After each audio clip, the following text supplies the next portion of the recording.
أشهد أن لا إله إلا الله أشهد أن لا إله إلا الله أشهد أن محمد رسول الله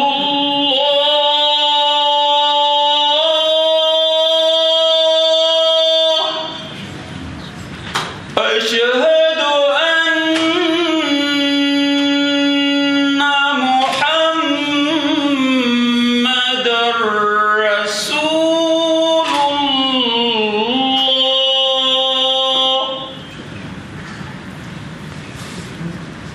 حي على الصلاة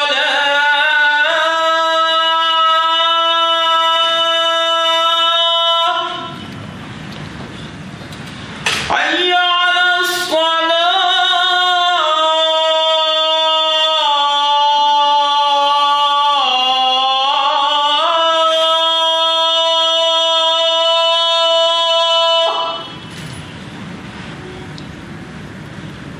حي على الفلاح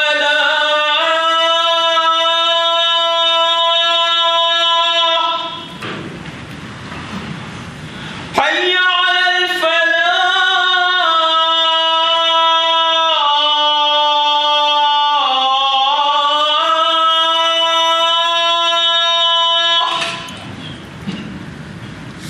الله أكبر الله أكبر لا إله إلا الله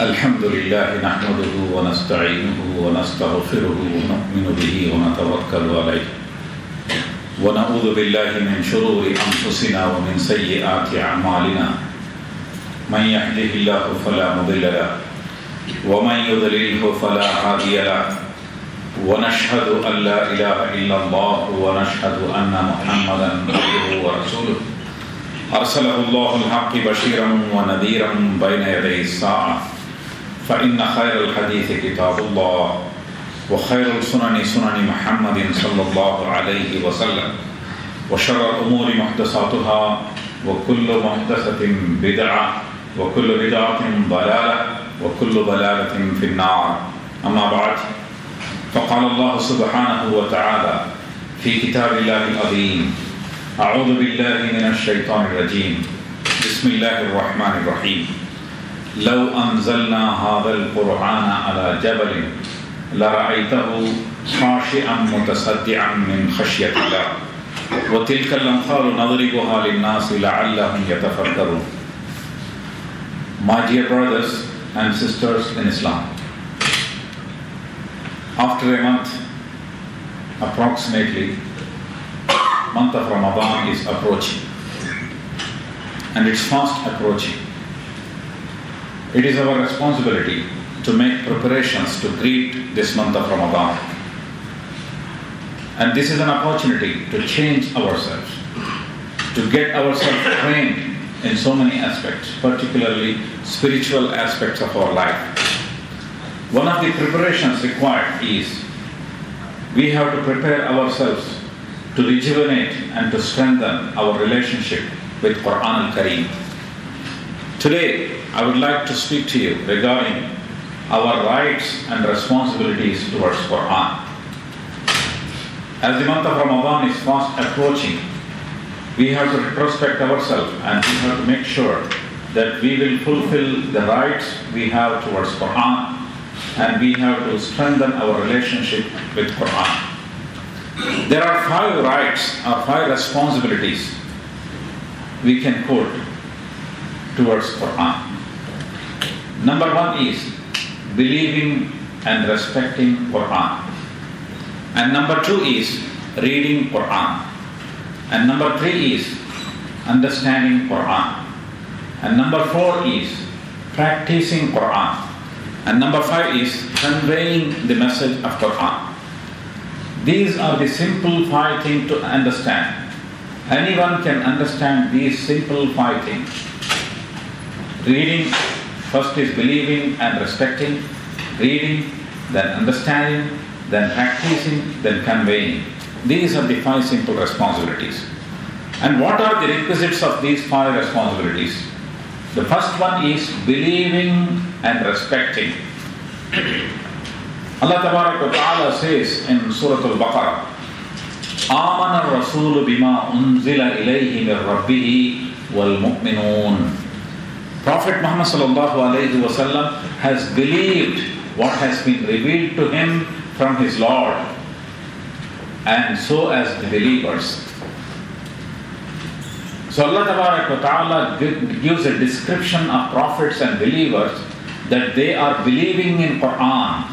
They have a great belief in Quran. And believers are those who believe in Allah subhanahu wa ta'ala's revelation. And prophets are those who believe in the revelation of Allah subhanahu wa ta'ala. So our identity is that we believe in revelations. And identity of prophets is also that they are believing in the revelation of Allah subhanahu wa ta'ala. And the belief has so many requisites. One of the requisites of belief is that we should have a great relationship or great attachment with Quran. Prophet Muhammad sallallahu alayhi wa sallam, he had a great love and great attachment towards Quran. According to Prophet Muhammad sallallahu alayhi wa sallam, the most distressed part of his life is the life between the first revelation and the second revelation. There was a big gap between the first revelation and second revelation. And Prophet Muhammad sallallahu alayhi wa sallam was really worried and sometimes really distressed. And Prophet Muhammad sallallahu alayhi wa sallam was very much worried that why revelation is not coming to me, why Allah Tabarak wa Ta'ala is not revealing message to me. So this shows the attachment towards revelations. Prophet Muhammad sallallahu alayhi wa sallam has great attachment towards the message of Allah subhanahu wa ta'ala, towards Quran al-Kareem. And this kind of attachment one should have. We can understand from the Quran itself, there are so many proofs that Prophet Muhammad sallallahu alayhi wa sallam was very much attached to Quran. For example, Surah Al-Qiyamah, and Surah Al-Qiyamah is one of the verses revealed to Prophet Muhammad sallallahu alayhi wa sallam in his initial days of prophethood. In Surah Al-Qiyamah, when Allah Tabarak wa Ta'ala was revealing Quran, in between Allah Tabarak wa Ta'ala gives Prophet Muhammad sallallahu alayhi wa sallam guidance how to receive Quran and says, La tuharrik bihi lisanaka li ta'jala bih. You need not have to move your tongue and to haste in order to understand Quran. Prophet Muhammad sallallahu alayhi wa sallam was showing a kind of haste to understand Quran and to memorize it. And Prophet Muhammad sallallahu alayhi wa sallam was worried whether I can memorize this or not. But Allah Tabarak wa Ta'ala says, gives a guidance to Prophet Muhammad sallallahu alayhi wa sallam and says, La tuharrik bihi lisanaka li ta'jala bih, inna alayna jama'ahu wa qur'ana, fa idha qara'nahu fattabi' qur'ana, thumma inna alayna bayana. Allah Tabarak wa Ta'ala says that you need not have to move your tongue and to show haste in order to memorize Quran. It is our responsibility to make you understand. And when we are revealing the Quran al-Kareem to you, you just listen to it. And later on we explain the details to you and we explain the illustration of Quran to yourself. So Allah Tabarak wa Ta'ala gives guidance to Prophet Muhammad sallallahu alayhi wa sallam and says that it is our responsibility that we will commit it to your memory and we will make you memorize and we will make you understand the message of Quran. This again shows that how much Prophet Muhammad sallallahu alayhi wa sallam was attached towards the message of Quran. He had a great love, great attachment with Quran. And this we have to see in our life.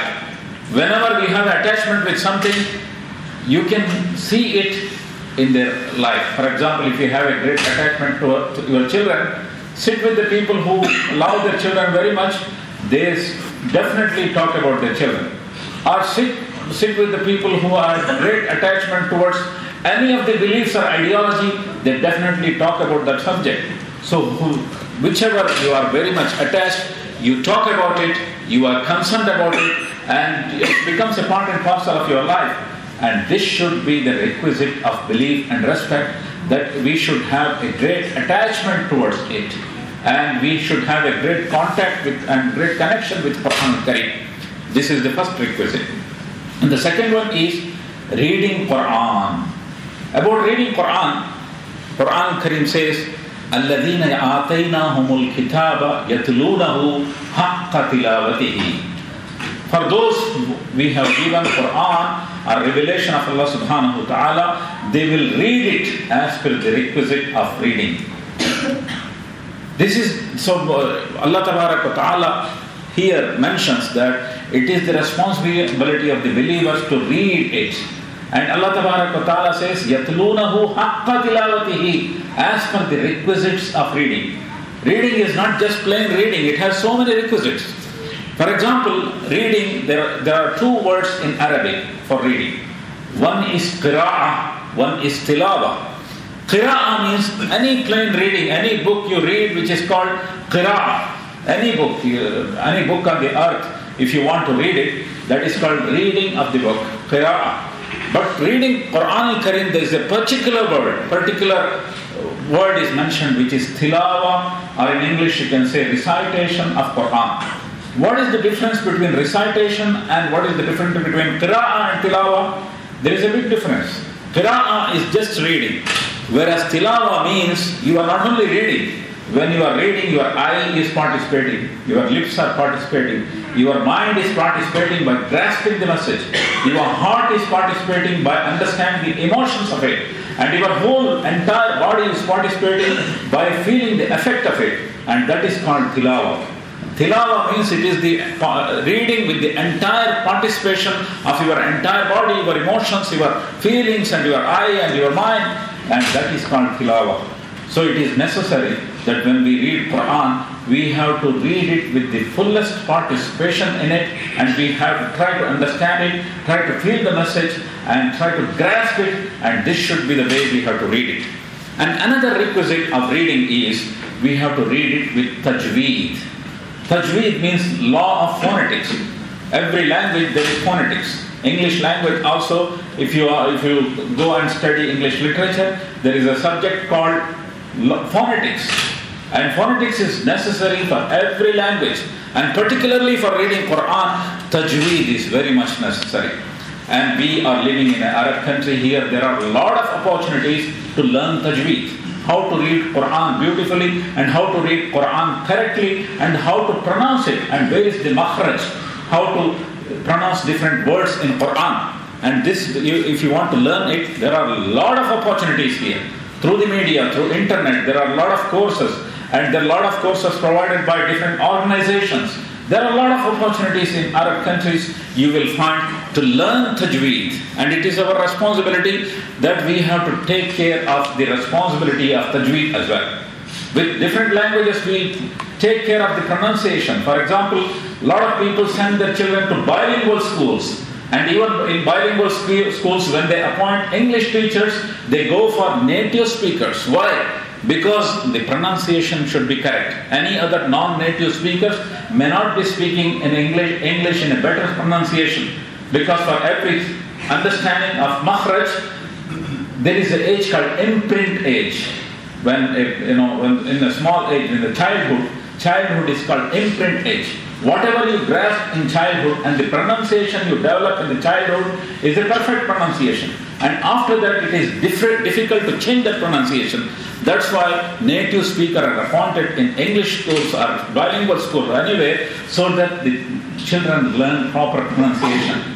Whereas in Quran, most of the time, we don't care how we are reading it. We read it in a different way.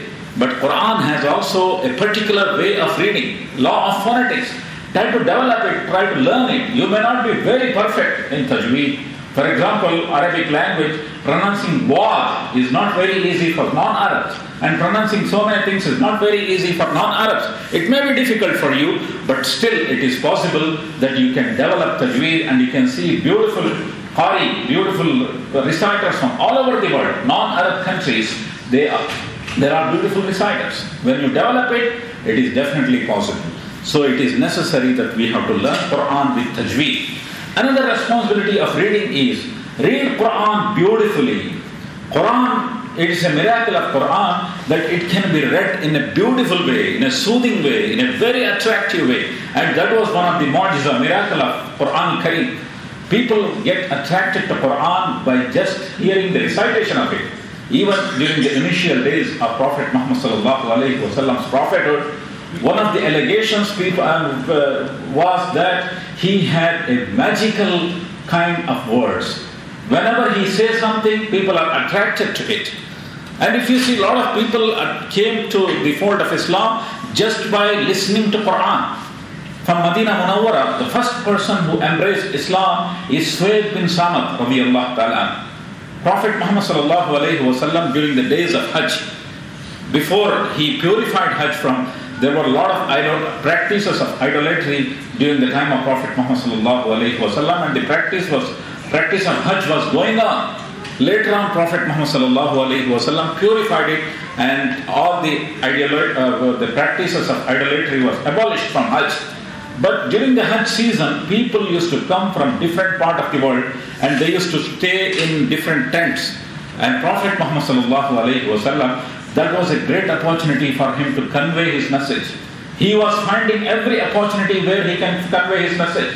Hajj season was one of the best opportunities. During the initial days of Prophet Muhammad sallallahu alayhi wasallam, he used to go to every tent and to convey the message of Islam. And he went inside one of the tents. There was a person, Suhaib bin Samad radiyallahu ta'ala, and he said, I have a beautiful words with me, and he presented the words of Luqman al-Hakim. Prophet Muhammad sallallahu alayhi wasallam said, I have something better for you, and he recited some verses of Quran al-Kareem, and the person, Suhaib bin Samad radiyallahu ta'ala, he came to the fold of Islam. Umar radiyallahu ta'ala, who came to the fold of Islam by listening to Quran al-Kareem. Tufail bin Amr Dusi, he was a poet.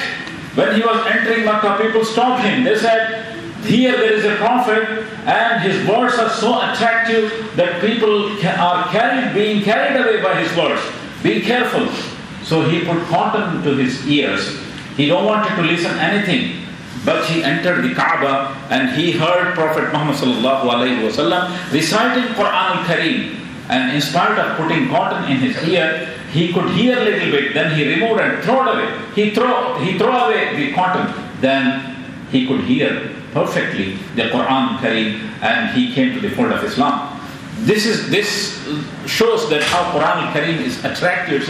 It has a beautiful way of rendering, and it can be read beautifully, and it has a very rhythmic way of rendering. So it is necessary that we have to try ourselves to read it as beautiful as possible. Prophet Muhammad sallallahu alayhi wasallam said, "Man lam yataghanna bil Qur'ani falaysa minna." Those who are not reading Quran in a beautiful way are not from among us.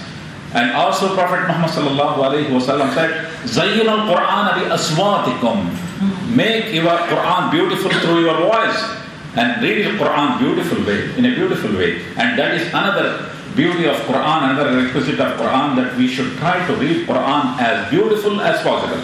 Another responsibility with regard to reading is, reading should not become once in a year procedure for most of the Muslims. You can see, particularly from the Indian subcontinent, that in the month of Ramadan they read Quran a lot, they listen to Quran a lot, and as soon as the month of Ramadan is finished, they fold it in a nice pack and keep it in the top place in their cupboards, or in a very safe place, so that they can take it again for reading in the month of Ramadan. So this is what we do. Most of the Muslims, particularly from the subcontinent, they read Quran Kareem only in the month of Ramadan.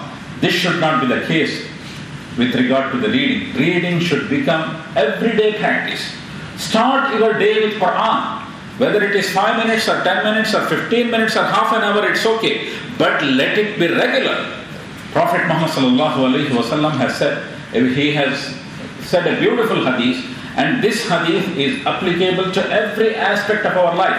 If you apply it, you can really be successful. Prophet Muhammad sallallahu alayhi wasallam said, "Al-qalilu da'imu khayrun min kathirul munqata." Anything you do little but very regularly is better than anything you do a lot, but with big intervals. With Quran Karim, we are doing the same thing. We do read a lot, but with a big interval, Ramadan to Ramadan. And in between, nothing. That should not be the practice. But we should have a regular contact with Quran. This is again a requisite of reading Quran. Again, one of the requisites of reading Quran is memorizing it.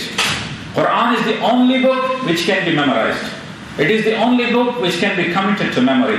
There is no other book in the world, no other so-called epics, whether it is a Bible or Zendavesta or any book, you can see that nothing is memorized by anybody. The Quran Karim is easy to memorize. Memorization of courses are there for small children, and it is easy to memorize. And it is our responsibility that there should be hafiz, those who commit Quran into their memory, people who memorize Quran. In our communities, try to make your children hafiz. And it is a kind of practice to improve your memory as well. Recently there was a survey, particularly from a part of South India, that those children who memorize Quran, hafiz, they appear to the examinations and the others appear to the examinations, and the hafiz, whoever memorized Quran, they scored better. Because reading or memorizing Quran is a kind of training to improve improve your memory. This is one of the best methods to improve your memory as well. People give different kinds of training. For example, UC mass training, left brain training, and this is all to improve your memory. And one of the methods you can improve your memory is memorize Quran. And memorization of Quran, a lot of people think that it is only for children. It is definitely possible for elders as well. Prophet Muhammad sallallahu alaihi wasallam was the first person who memorized Quran, and it is with the special blessing of Allah subhanahu wa ta'ala. And he was 40 when he became prophet, and until the age of 63, revelation was coming to him, and he memorized Quran. And among his companions, if you see, whatever their ages, many of them were above 40. And among the wives of Prophet Muhammad sallallahu alaihi wasallam, 3 of them memorized Quran. So you can see that memorization of Quran, children can do it, women can do it, elderly people can do it. And if you cannot memorize entire Quran, at least try to memorize a part of it. Whatever you can memorize at any part of your life, memorization should become a continuous practice. Right? You try to memorize more and more Quran. And this is again one of the responsibilities we have towards Quran. These are some of the responsibilities with regard to reading. And now, the third responsibility is understanding. Why Quran came in Arabic language? Allah Ta'ala says, "Inna ja'alna Qur'anan Arabiyyan la'allakum ta'qilun." We have made this Quran of Arabic language so that you may understand. You can see that every revelation came in the language of its first addressees. Sayyidina Isa alayhi salatu wasalam, he was addressing people in Aramaic language. Sayyidina Musa alayhi salatu wasalam was addressing people in Hebrew language.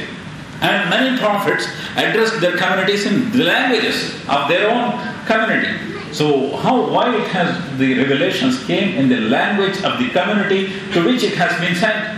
Because it is necessary that the first addressees should understand Quran or understand the revelation very well. Otherwise, the purpose is defeated.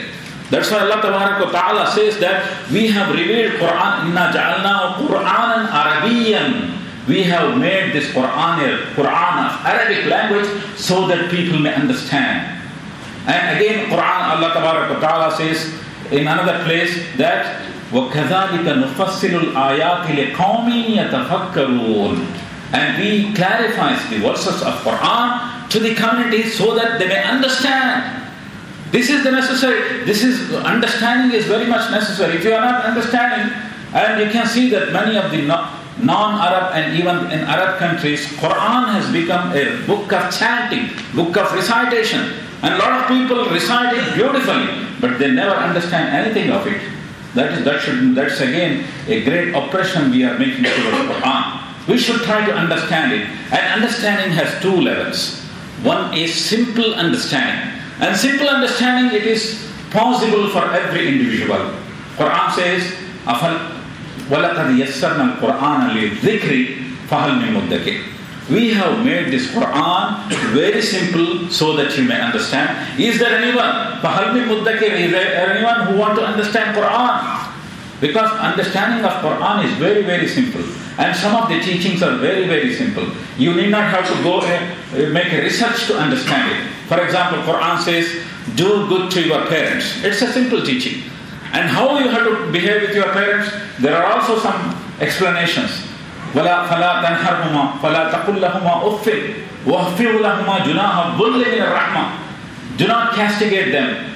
You need not have to, you talk to them with rahmah, with mercy, and in a polite way, and do not castigate them. Don't even say uff, or don't even say, a word of displeasure to them, and in front of them, bow your shoulders with respect.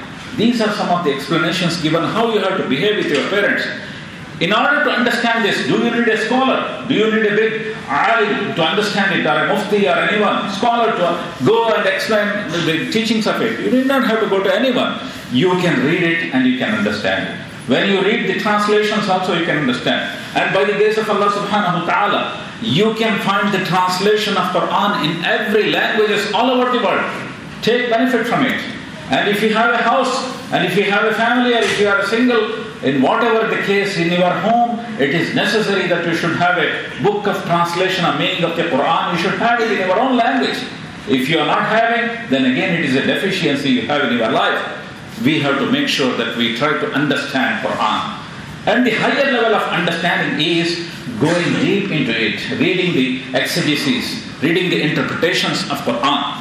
Quran says, أَفَلَا يَتَدَبَّرُونَ الْقُرْآنَ أَمْ عَلَىٰ قُلُوبٍ أَقْفَالُهَا. Why you are not pondering over Quran? Your hearts, is there any lock in your hearts? It is necessary that we should ponder our Quran. So many verses of Quran we understand today. And so many verses of Quran maybe we are not understanding even today, maybe our future generations will understand. For example, Quran says, مَرَجَ الْبَحْرَيْنِ يَلْتَقِيَانِ بَيْنَهُمَا بَرْزَقٌ لَا يَبْغِيَانِ. We have set forth two oceans, and there is a barrier between them. They never mix. This is a verse revealed 1,400 years ago.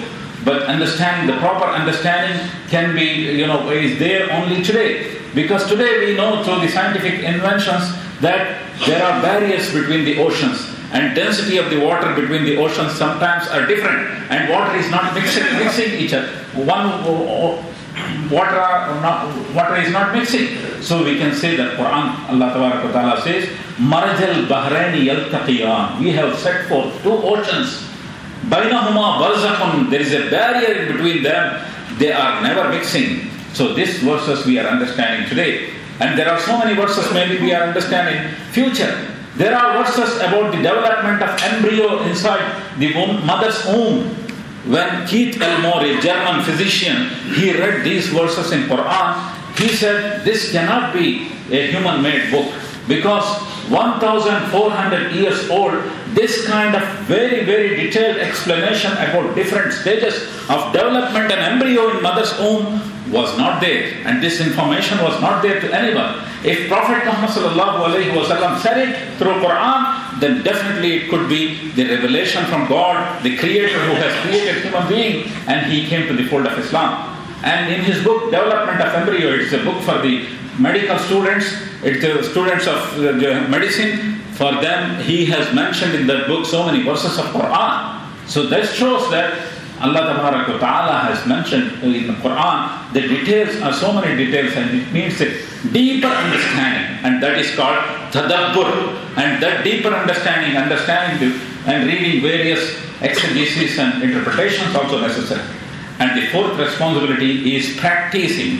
Quran is not only for respecting, Quran is not only for reading, Quran is not only for understanding, Quran is also for practicing. There may be so many people who understand Quran better than Muslims. I met one gentleman, he came from Finland, he has translated Quran into the Finnish language, he came to Kuwait, and he has a better understanding of Quran better than any Muslims. He was not a Muslim, but he translated Quran. He understands the Arabic language. So just understanding is not sufficient for your hidayah. What is necessary is you have to practice Quran. And practicing is necessary. We have to make our life reform our life according to Quran. When Aisha radiallahu ta'ala anha was asked, how was the life of Prophet Muhammad sallallahu alaihi wasallam, she said, Kana khuluquhu Quran.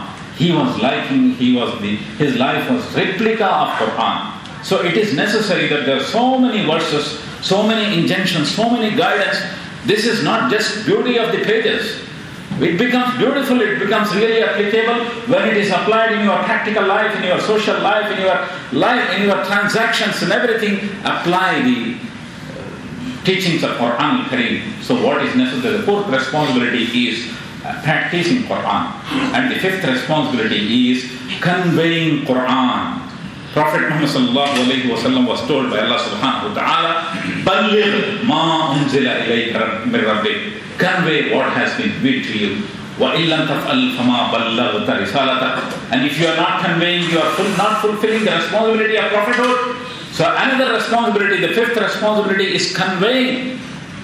And Prophet Muhammad sallallahu alayhi wa sallam said that you cannot be a believer until you practice until you change your wishes according to the revelations of Allah subhanahu wa ta'ala. Again, Allah tabarak wa ta'ala says that Mallam yahkum bima anzalallahu fa ulaika humul zalimun. Those who are not deciding all the affairs of their life, every aspect of their life according to the revelation of Quran, then they cannot be a believer.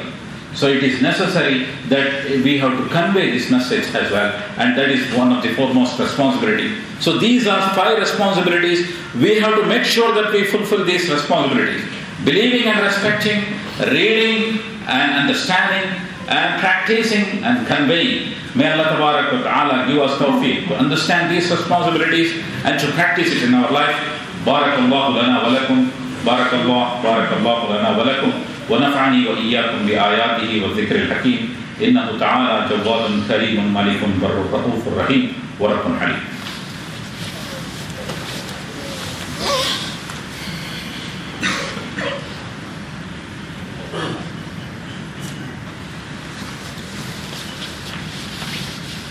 الحمد لله رب العالمين. الصلاة والسلام على رسوله الأمين وعلى آله وأصحابه الطاهرين أما بعد. فقال الله سبحانه وتعالى في كتاب الله العظيم أعوذ بالله من الشيطان الرجيم بسم الله الرحمن الرحيم إن الله وملائكته يصلون على النبي يا أيها الذين آمنوا صلوا عليه وسلموا تسليما اللهم صل على سيدنا محمد بعدد من صلى وصام اللهم صل على سيدنا محمد بعدد من قعد وقام اللهم صل على جميع الأنبياء والمرسلين وعلى سائر الصحابة والتابعين وخلفاء الراشدين رضوان الله تعالى عليهم أجمعين اللهم أنس وحشتنا في قبرنا اللهم ارحمنا بالقرآن العظيم واجعله لنا إماما ونورا وهدى ورحمة اللهم ذكرنا منه ما نسينا وعلمنا منه ما جهلنا وارزقنا تلاوته وسماعته آناء الليل وآناء النهار اللهم اغفر للمؤمنين والمؤمنات الأحياء منهم والأموات عباد الله رحمكم الله إن الله يأمر بالعدل والإحسان وإيتاء ذي القربى